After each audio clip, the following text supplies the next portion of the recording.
अस्सलाम वालेकुम स्टूडेंट्स। आज हम देखेंगे process of mechanism of DNA replication.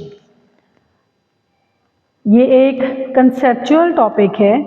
आपको इसका प्रोसेस, इसका मैकेनिज्म ध्यान से आप करेंगे तो आपको ये बहुत आसानी से याद हो जाएगा। रेप्लिकेशन क्या होती है? Replication is the formation of copies of DNA. जो हमारे पास पेरेंट डीएनए होता है उसको हम यूज़ करते हैं एज ए टेम्पलेट, और उसके अकॉर्डिंग उसके कॉम्प्लीमेंट्री जो नया स्ट्रैंड है वो बनता है। ठीक है, तो फॉर्मेशन ऑफ कॉपिंग या duplication of DNA is called DNA replication. DNA replication जो है ये हमें पता है, जैसे बैक्टीरिया हैं या बाकी लिविंग ऑर्गेनिज्म। बैक्टीरिया में सर्कुलर डीएनए होता है, तो सर्कुलर डीएनए की वजह से क्या होता है, replication begins at more than one site. एक से ज़्यादा जगहों पर रेप्लिकेशन स्टार्ट हो सकती है। ठीक है, और रेप्लिकेशन कहाँ स्टार्ट होगी? जहाँ पर जीन या स्पेसिफिक सीक्वेंस ऑफ न्यूक्लियोटाइड्स होंगे, वो कोई अपना प्राइमर्स प्रोवाइड करेंगे, इनिशिएशन के कोई उनके पास पॉइंट्स होंगे, एक स्पेशल सीक्वेंस होता है न्यूक्लियोटाइड्स का जहाँ से रेप्लिकेशन स्टार्ट होती है, तो वहाँ पे रेप्लिकेशन स्टार्ट होगी। ठीक है, इसमें कौन कौन से एंजाइम है? मोस्ट इम्पॉर्टेंट थिंग जो है आप समझ लें कि एंजाइम कौन से हैं इसमें, वो काम क्या करते हैं, कब उनकी ज़रूरत पड़ती है, तो हमारे लिए इसको समझना बहुत आसान हो जाएगा। सबसे पहले हमारे पास डीएनए पॉलीमरेज 1। डीएनए पॉलीमरेज 1 जो है it is a small enzyme as compared to other enzymes, और ये सपोर्टिंग रोल प्ले करता है रेप्लिकेशन प्रोसेस में। ये एंडोन्यूक्लियस एक्टिविटी करता है। मेरे आगे ब्रैकेट में एंडोन्यूक्लियस लिखा है, इसका मतलब है कि ये एंटर करवाएगा new nucleotides in the DNA strand. Next है हमारे पास DNA polymerase 2। It is thought to have supporting role in repairing and proof reading. Proof reading, repairing का मतलब है कि अगर रेप्लिकेशन प्रोसेस में कहीं कोई प्रॉब्लम आ जाती है, कहीं कोई म्यूटेशन आ जाती है, कोई खराबी निकल आती है, उसको ये एक्सोन्यूक्लियस मतलब निकालेगा।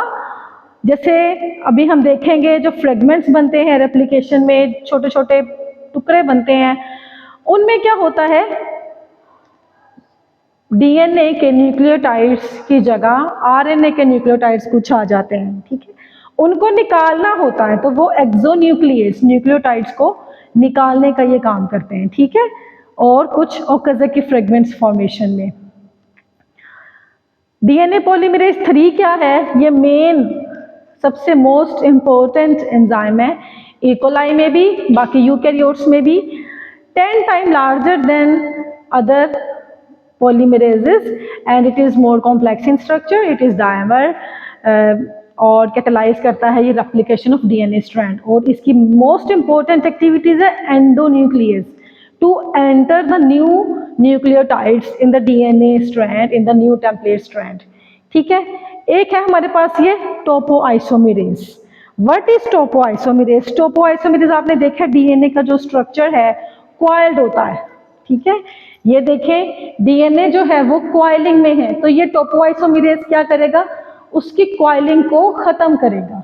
ठीक है, topoisomerase is the enzyme that is used to uncoil और अनट्विस्ट, जो ट्विस्टिंग हुई हुई है इसको खत्म करने के लिए ये टोपोआइसोमेरेज इस्तेमाल होता है। इसके बाद है हेलिकेज। हेलिकेज क्या करता है, ये जो स्ट्रेट स्ट्रैंड बन गया है डीएनए का, ये हमारे पास स्ट्रेट हो गए, इसको ओपन करेगा। ठीक है, तो ये एक फोर्क बना देगा, एक पेरेंट स्ट्रैंड यहाँ चला गया, दूसरा पेरेंट स्ट्रैंड यहाँ चला गया। ठीक है, तो हेलिकेज क्या करेगा, उसको ओपनिंग कर देगा, अनवाइंडिंग कर देगा। उसके बाद है हमारे पास सिंगल स्ट्रैंड बाइंडिंग प्रोटीन। ये सिंगल स्ट्रैंड बाइंडिंग प्रोटीन क्या होती है कि जब दोनों अलग अलग हो जाते हैं स्ट्रैंड्स, तो अलग अलग उनको सेपरेट करके रखता है, रिक्वायरिंग नहीं होने देता। डीएनए लाइगेज क्या होता है? लाइगेज का मतलब होता है जोड़ना। तो अभी हम फिगर से देखते हैं, डीएनए की रेप्लिकेशन में एक लीडिंग स्ट्रैंड बनता है, एक लैगिंग स्ट्रैंड बनता है। लीडिंग स्ट्रैंड कंटिन्यूस होता है, लैगिंग स्ट्रैंड इन पार्ट्स होता है, छोटे छोटे टुकड़ों में होता है। तो उनको जोड़ने के लिए डीएनए के छोटे छोटे उसमें फ्रेगमेंट्स बनते हैं, उनको जोड़ने के लिए डीएनए लाइगेज इस्तेमाल होता है। प्राइमेज एंजाइम है, डीएनए पॉलीमरेज 3 एंडोन्यूक्लियस एक्टिविटी करेगा, डीएनए रेप्लिकेशन करवाता है, नए न्यूक्लियोटाइड्स ऐड करवाता है। ये अपना काम उस वक्त तक नहीं कर सकता जब तक कि उस पहले से कोई प्राइमर ना अटैच हुआ हो। तो प्राइमेज क्या करवाता है? डीएनए पॉलीमरेज अपना काम खुद नहीं कर सकता, it only work when it already paired with the parent strand. Primase क्या करता है? पेरेंट स्ट्रैंड का आरएनए प्राइमर कंस्ट्रक्ट करता है। वो तकरीबन 10 न्यूक्लियोटाइड्स का होता है आरएनए के। आरएनए प्राइमर होता है, जो प्राइमेज है वो आरएनए वाला होता है। तो ये क्या करेगा? न्यूक्लियोटाइड्स बनाएगा जो कि कॉम्प्लीमेंट्री होते हैं पेरेंट स्ट्रैंड के, और जब ये प्राइमर आके अटैच हो जाएगा उसके बाद जो है ये एंटर होना शुरू होता है। तो ये जो सबसे पहले ये देखिए टोपोआइसोमेरेज है, उसने कॉइलिंग रिमूव की है। उसके बाद हेलिकेज है, उसने इसके जो बॉन्ड्स हैं वो ब्रेक किए हैं, हाइड्रोजन बॉन्ड्स। उसके बाद सिंगल स्ट्रैंड बाइंडिंग प्रोटीन है जिसने के दोनों स्ट्रैंड्स को अलग अलग जो है वो सेपरेट किया है। दिस इज उसने सिंगल स्ट्रैंड बाइंडिंग प्रोटीन ने दोनों को अलग अलग किया है। This is the replication fork. अब है बात हमारी प्राइमेज की। तो यहाँ पर प्राइमेज एंजाइम आता है, प्राइमर को अटैच करवाता है। जब प्राइमर अटैच हो जाता है तो ये डीएनए पॉलीमरेज अपना काम स्टार्ट करता है। ठीक है, यहाँ पर ये स्ट्रैंड प्राइमर के हैं और ये न्यूली फॉर्म्ड डीएनए। ये है हमारे पास ये डीएनए लाइगेज। ये क्या करेगा? अटैच करवाएगा इनको एट द एंड। मैं इसको बाद में बताती हूँ। ये देखें, हमेशा एक बात याद रखनी है, डायरेक्शन ऑफ रेप्लिकेशन होती है 5 to 3 डायरेक्शन। हमेशा ये हमारे पास एक 3 to 5 स्ट्रैंड था, जो न्यूली फॉर्मेशन है ये 5 to 3 डायरेक्शन की तरफ मूव कर रहा है। This is called leading strand. Leading strand always move towards the replication fork. ठीक है, this is the DNA polymerase 3। तो ये हमेशा रेप्लिकेशन फोर्क की तरफ जाएगा। अब जरा थोड़ा सा इमेजिन करें कि पहले सिर्फ इतना सा पोर्शन ओपन हुआ था, तो ये पहला एक स्ट्रैंड बन गया, इसने 5 to 3 आना था तो ये बन के फिनिश हो गया। ठीक है, इसके बाद ये डीएनए पॉलीमरेज यहाँ से उतर जाएगा, वो जाके पीछे फिर अटैच होगा। ठीक है, या नया आके अटैच हो जाएगा। तो एक फ्रेगमेंट ये बना, फिर मजीद अनकॉइलिंग हुई, ये तो उसकी तरफ बढ़ता चला जा रहा था, ये अनकॉइलिंग की वजह से ये मजीद उसको नया स्ट्रैंड बना देगा, प्राइमर अटैच करवा के, डीएनए के स्ट्रैंड न्यूक्लियोटाइड्स अटैच करवा के। फिर ये मजीद अनकॉइल हुआ। अब जैसे जैसे ये अनकॉइलिंग होती चली जाएगी, ये ओपन होता जाएगा। लेगिंग स्ट्रैंड जो है वो यहाँ से फिनिश होकर इधर जा चुका होगा, फिर यहाँ से बनना शुरू होगा और लीडिंग स्ट्रैंड कंटिन्यूसली बनता चला जाएगा। ठीक है, इस तरह से ये जो फ्रेगमेंट्स बने हैं, these fragments are called Okazaki fragments.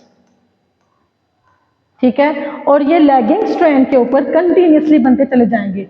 तो हमारे पास जो डीएनए पॉलीमरेज 2 है वो क्या करेगा? लाइगेज एंजाइम इनको जोड़ता जाएगा, प्राइमर को निकलवाता जाएगा और इसकी जगह पर नए न्यूक्लियोटाइड्स को ऐड करवाता जाएगा। ठीक है, रेप्लिकेशन फोर्क कैसे बनती है? जहां हेलिकेज काम करता है, direction of replication 5 to 3 direction होती है। Leading strand toward the replication fork होता है, lagging strand away from the replication fork होता है, और ये रेप्लिकेशन का प्रोसेस इस तरह से कंप्लीट होता चला जाता है जब तक कि पूरा डीएनए का स्ट्रैंड, पूरा क्रोमोसोम जो है वो नहीं हो जाता, रेप्लिकेट नहीं हो जाता। ठीक है।